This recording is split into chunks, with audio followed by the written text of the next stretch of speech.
Now to the race for the White House. A new poll says more than a third of registered voters think President Biden would finish a second term if reelected. Meanwhile, 44% think he would leave office before the end of a second term. Republican strategist Boyd Matheson wrote an opinion piece in KSL News Radio saying it may be time for younger leaders in politics, saying, quote, sadly, the American people have also begun to buy into the indispensable leader syndrome. Currently, the United States Congress has an approval rating that hovers somewhere around 9 to 14%. Yet incumbents in Congress are reelected at a rate of over 90% each election cycle. Here to talk more about the piece, why don't you talk to the author, Boyd Matheson. He's a Republican strategist and former chief of staff to Senator Mike Lee. Appreciate you being here. I said last week, I know people who are 100 who are probably mentally capable to handle a big job like being in Congress or running for president. And I know people who are 24, and you could say the opposite for both as well. Why is age such a big issue right now? And do you think the conversation is shifting? Yeah, I think the conversation is starting to shift to what you're talking about, Marni, which is the competence and how long they've been in power. We've really bought into this whole idea of the irreplaceable. We have politicians on both the left and the right who convince us, they always say, you can vote for anyone you want. That's your right and choice as an American. But if you don't vote for me, you're going to lose power. You're going to lose influence. And that's why we have so many incumbents reelected, regardless of their age or their capacity. People are just afraid of the alternative, or they're afraid of losing power, money, or influence.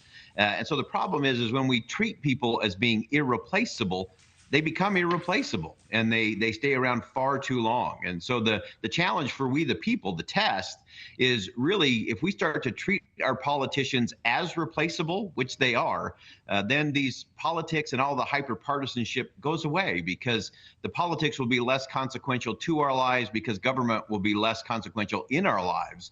And we have to get to that part of the conversation. And I agree with you, Marni. It's not necessarily an age thing. But I think George Washington got it right, that there is a time to move on and to let the next generation actually step up and lead. And with Romney's departure, he says he will not run again. What does that signal to you? Yeah, I actually think it's, regardless of how people feel about the politics of Senator Romney, he got this one right. And so many in politics miss it.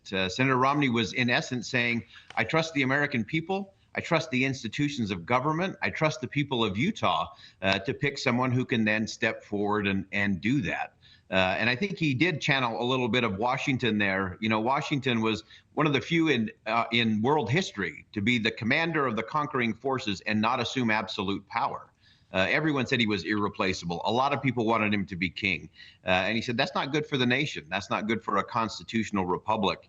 And so I think what Senator Romney did, how he did it, I think is the right thing.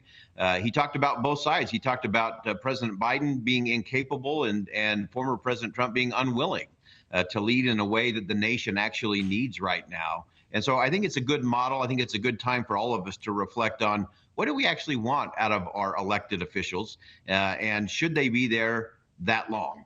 I think the founders set up this constitutional republic to have seasonal leadership. You go in for a season, you work hard, you get some things done, you leave a legacy, and then you're supposed to go back to your community and make a difference there. Thank you for watching. Go to newsnationnow.com to find NewsNation on your television provider. And don't forget to click the red subscribe button below to get more of NewsNation's fact-driven, unbiased coverage.